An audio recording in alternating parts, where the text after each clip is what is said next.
नमस्कार दोस्तों, स्वागत है आपका आपके अपने चैनल पीसफुल सफर में। कल एकादशी है और अगर आप भी कल एकादशी का व्रत रखने जा रहे हैं या सिर्फ पूजा पाठ करने वाले हैं तो ठहरिए, रुकिए और आज के इस वीडियो को पूरा अंत तक जरूर देखिए, क्योंकि एकादशी केवल भूखे रहने या फलाहार करने का नाम नहीं है। एकादशी के पीछे एक ऐसा गुप्त आध्यात्मिक, पौराणिक और वैज्ञानिक रहस्य छिपा है जिसे जान लेने के बाद आपका जीवन हमेशा हमेशा के लिए बदल जाएगा। सनातन परंपरा में एकादशी को व्रतों का राजा क्यों कहा जाता है?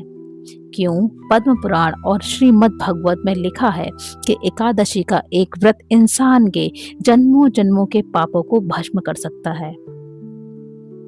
और सबसे बड़ा सवाल, एकादशी के दिन आखिर ऐसा क्यों होता है कि चावल खाने की सख्त मनाही होती है? आज के इस विशेष सफर में हम एकादशी के इन सभी रहस्यों से पर्दा उठाने वाले हैं। तो अपनी आंखें बंद कर लीजिए, मन को शांत कीजिए और श्री हरि विष्णु के चरणों में ध्यान लगाकर चलिए शुरू करते हैं आज का यह पावन सफर। दोस्तों, सबसे पहले हमें यह जानना होगा कि एकादशी केवल एक तिथि नहीं है, बल्कि एकादशी तो स्वयं एक देवी है। जी हाँ, एकादशी तिथि की उत्पत्ति भगवान श्री हरि विष्णु के शरीर से हुई थी। पद्म पुराण में एक अत्यंत दिव्य कथा आती है। सतयुग में मुर नाम का एक अत्यंत शक्तिशाली और भयानक असुर था। उसने अपनी शक्तियों के बल पर स्वर्ग लोक पर कब्जा कर लिया था और सभी देवताओं को वहां से खदेड़ दिया था। सभी देवता परेशान होकर भगवान श्री हरि विष्णु की शरण में पहुंचे और रक्षा की गुहार लगाने लगे। भगवान विष्णु ने देवताओं के कष्ट दूर करने के लिए मुर असुर के साथ युद्ध प्रारंभ किया। यह युद्ध सैकड़ों वर्षों तक चलता रहा। युद्ध करते करते जब भगवान विष्णु विश्राम करने के लिए बद्रिकाश्रम की सिहावती नाम की गुफा में चले गए और योग निद्रा में लीन हो गए, तब दानव मुर उनका वध करने के लिए उस गुफा में घुस गया। जैसे ही मुर ने सोए हुए भगवान विष्णु पर प्रहार करने के लिए अपनी तलवार उठाई, ठीक उसी क्षण भगवान विष्णु के शरीर से एक अत्यंत तेजस्विनी, दिव्य और सर्वशक्तिमान देवी का प्राकट्य हुआ। उस देवी का तेज इतना तीव्र था कि दानव मुर की आंखें चौंधिया गईं। देवी ने तुरंत युद्ध करके उस महापापी मुर असुर का वध कर दिया और देवताओं की रक्षा की। जब भगवान विष्णु योग निद्रा से जागे और उन्होंने उस दानव को मृत पाया तो वे अत्यंत प्रसन्न हुए। उन्होंने उस दिव्य शक्ति से पूछा, हे देवी, आप कौन हैं और आपने इस असुर का संहार कैसे किया? तब देवी ने कहा, हे प्रभु, मैं आपकी ही योग शक्ति से उत्पन्न हुई आपकी दासी हूँ। भगवान विष्णु ने प्रसन्न होकर वरदान दिया, हे देवी, क्योंकि तुम्हारा प्राकट्य मार्गशीर्ष मास की एकादशी तिथि को हुआ है, इसलिए आज से तुम्हारा नाम एकादशी होगा। तुम सभी तिथियों में सबसे श्रेष्ठ और पूजनीय होगी। जो भी मनुष्य आज के दिन अन्न का त्याग करके तुम्हारा व्रत रखेगा, मेरी भक्ति करेगा, उसके जन्म जन्मांतर के पाप नष्ट हो जाएंगे और अंत समय में उसे बैकुंठ धाम प्राप्त होगा। दोस्तों, यही कारण है कि एकादशी को सीधे भगवान विष्णु की शक्ति माना जाता है।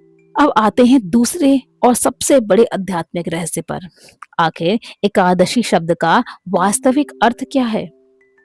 एकादशी शब्द बना है 1 और 10 से, यानी 11। हमारे सनातन धर्म के अनुसार मनुष्य के शरीर में कुल 11 इंद्रियां होती हैं। 5 ज्ञानेंद्रियां, आंख, कान, नाक, जीभ और त्वचा, और 5 हमारी कामेंद्रियां, हाथ, पैर, वाणी, उपस्थ और पायु, और 11वां इन सबसे बड़ा हमारा मन। पूरे महीने हमारी ये 10 इंद्रियां हमारे दुनिया के आकर्षणों और वासनाओं, मोह माया और भौतिक सुखों के पीछे भागती रहती हैं और हमारा मन इन सभी इंद्रियों का राजा बनकर हमें भटकाता रहता है। एकादशी के दिन व्रत करने से असली मकसद पेट को भूखा रखना नहीं है, बल्कि अपने इन 10 इंद्रियों और 11वें मन को बाहरी संसार के भटकाव से समेटकर अंदर की ओर मोड़ना है। भगवान श्री हरि के चरणों में लगाना है। अगर आप दिन भर भूखे रहते हैं लेकिन आपकी आंखें दूसरों की में बुराई देख रही हैं, आपकी वाणी दूसरों का दिल दुखा रही है और आपका मन लालच व क्रोध में जला जा रहा है, तो याद रखिए आपने एकादशी का व्रत नहीं किया, केवल उपवास करने का नाटक किया है। सच्ची एकादशी तब होती है जब आंखें केवल प्रभु का नाम देखें, कान केवल उनका नाम सुने, जीभ केवल उनका गुणगान करे और मन उनके ध्यान में लीन रहे। दोस्तों, हमारे ऋषि मुनि केवल ज्ञानी नहीं थे, वे उच्च कोटि के वैज्ञानिक भी थे। उन्होंने हजारों साल पहले समझ लिया था कि ब्रह्मांड ऊर्जाओं का हमारे शरीर पर क्या प्रभाव पड़ता है। वैज्ञानिक दृष्टिकोण से देखें तो पृथ्वी और मानव शरीर दोनों में लगभग 70% जल मौजूद है। आप सब जानते हैं कि पूर्णिमा और अमावस्या को चंद्रमा के गुरुत्वाकर्षण बल के कारण समुद्र में बड़े बड़े ज्वार भाटा आते हैं। चंद्रमा का सीधा संबंध हमारी पृथ्वी के जल तत्व से है। ठीक इसी तरह एकादशी तिथि पूर्णिमा और अमावस्या से 4 दिन पहले वाली तिथि को चंद्रमा की स्थिति ऐसी होती है, वह हमारे शरीर के भीतर मौजूद जल और मस्तिष्क के रसायनों को गहराई से प्रभावित करती है। इस दिन अगर हम भारी या अन्न का भोजन करते हैं तो हमारे शरीर का पाचन तंत्र बहुत भारी हो जाता है, रक्त का प्रवाह बदलता है, जिससे मन में चंचलता, गुस्सा, काम वासना, आलस्य और मानसिक तनाव बढ़ता है। जब हम एकादशी के दिन उपवास रखते हैं या हल्का फलाहार लेते हैं तो हमारे शरीर में ऑटोफेजी नाम की प्रक्रिया शुरू होती है। ऑटोफेजी का मतलब है कि हमारा शरीर खुद अपने अंदर की खराब और बीमार कोशिकाओं को खाने लगता है और नए स्वस्थ सेल्स का निर्माण करता है। यानी एकादशी का व्रत करके आपके शरीर को डिटॉक्स होता है और आपका दिमाग को शांत करके ध्यान के लिए तैयार करता है। अब सबसे बड़ा रहस्य, एकादशी को चावल क्यों नहीं खाना चाहिए? अब बात करते हैं इस सबसे बड़े सवाल के उत्तर की। इसके पीछे एक पौराणिक कथा भी है और एक गहरा वैज्ञानिक कारण भी। पौराणिक कथा के अनुसार जब एकादशी देवी के डर से संसार के सभी पाप भागने लगे तो वे पाप पुरुष के रूप में भगवान विष्णु के चरणों में गिर पड़े। पाप पुरुष ने कहा, हे प्रभु, एकादशी के प्रभाव से मेरे रहने की कोई जगह नहीं बची है, मैं कहाँ जाऊं? तब भगवान विष्णु ने कृपा करके कहा, एकादशी के दिन तुम अन्न में और विशेष रूप से चावल में वास करते रहो। जो मनुष्य एकादशी के दिन चावल ग्रहण करेगा वह प्रत्यक्ष रूप से पाप का भक्षण करेगा। अब इसका वैज्ञानिक कारण भी जान लेते हैं। चावल में सबसे ज्यादा जल तत्व सोखने की क्षमता होती है। जब हम एकादशी के दिन चावल खाते हैं तो शरीर में जल की मात्रा बहुत ज्यादा बढ़ जाती है। चंद्रमा का गुरुत्वाकर्षण बल उस जल तत्व को आकर्षित करता है, जिससे मन अस्थिर हो जाता है, दिमाग भटकने लगता है और साधना या पूजा में मन नहीं लगता। इसलिए हमारे ऋषियों ने एकादशी पर चावल खाने पर पूरी तरह प्रतिबंध लगा दिया था। अगर आप कल एकादशी का पूरा लाभ उठाना चाहते हैं तो इन नियमों का पालन जरूर करें। दसवीं की रात से तैयारी शुरू कर दें। एकादशी से एक रात पहले सात्विक भोजन करें और रात को भोजन करने से बचें। सुबह का संकल्प जरूर लें। कल सुबह जल्दी उठकर स्नान करें, स्वच्छ वस्त्र पहनें और भगवान विष्णु के सामने हाथ में जल व तुलसी दल लेकर शांत मन से व्रत का संकल्प लें। पूजा विधि क्या होती है इस दिन? भगवान श्री हरि विष्णु लड्डू गोपाल जी को पीले फल, पीले फूल और तुलसी पत्र अवश्य अर्पित करें। बिना तुलसी के विष्णु जी कोई भी भोग स्वीकार नहीं करते। इस दिन मंत्र जप क्या करें? दिन भर जब भी समय मिले मन ही मन ओम नमो भगवते वासुदेवाय या हरे कृष्ण महामंत्र का जाप करते रहें। इस दिन हमें करना क्या नहीं चाहिए?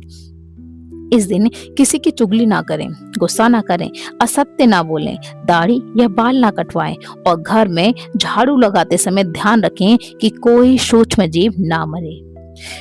हमें व्रत का पालन कैसे करना है? मतलब हमें व्रत खोलना कैसे चाहिए? एकादशी का व्रत अगले दिन यानी द्वादशी तिथि के शुभ मुहूर्त में ही खोला जाता है। पालन के समय सबसे पहले तुलसी पत्र और जल ग्रहण करके ही अपना व्रत पूरा करें। मेरे प्यारे दोस्तों, एकादशी सिर्फ एक रस्म या परंपरा नहीं है, यह आपकी आत्मा को परमात्मा से जोड़ने का हर महीने मिलने वाला एक सुनहरा मौका है। यह एक स्पिरिचुअल रीसेट है जो आपके शरीर को निरोगी बनाना है और आपकी आत्मा को पवित्र करता है। कल एकादशी है, इस पावन अवसर को व्यर्थ ना जाने दें। अगर आप पूरा व्रत ना भी रखें तो कम से कम सात्विक रहें, चावल का त्याग करें और कम से कम 10 मिनट शांत बैठकर भगवान श्री हरि का ध्यान जरूर करें। मुझे पूरा विश्वास है कि पीसफुल सफर का यह प्रयास आपके जीवन में थोड़ी सी शांति और भक्ति जरूर लाएगा। अगर आपको यह जानकारी अच्छी लगी हो तो इस वीडियो को अपने परिवार और दोस्तों के साथ शेयर जरूर करें ताकि वे भी कल की एकादशी का पूरा लाभ उठा सकें। वीडियो को लाइक करना बिल्कुल ना भूलें। अगर आप हमारे इस आध्यात्मिक परिवार से नए जुड़े हैं तो चैनल को अभी सब्सक्राइब कर लीजिए। कमेंट सेक्शन में प्रेम से लिखिए जय श्री हरि, ओम नमो भगवते वासुदेवाय। मिलते हैं अगले एक नए और शांत आध्यात्मिक सफर में। तब तक के लिए धन्यवाद।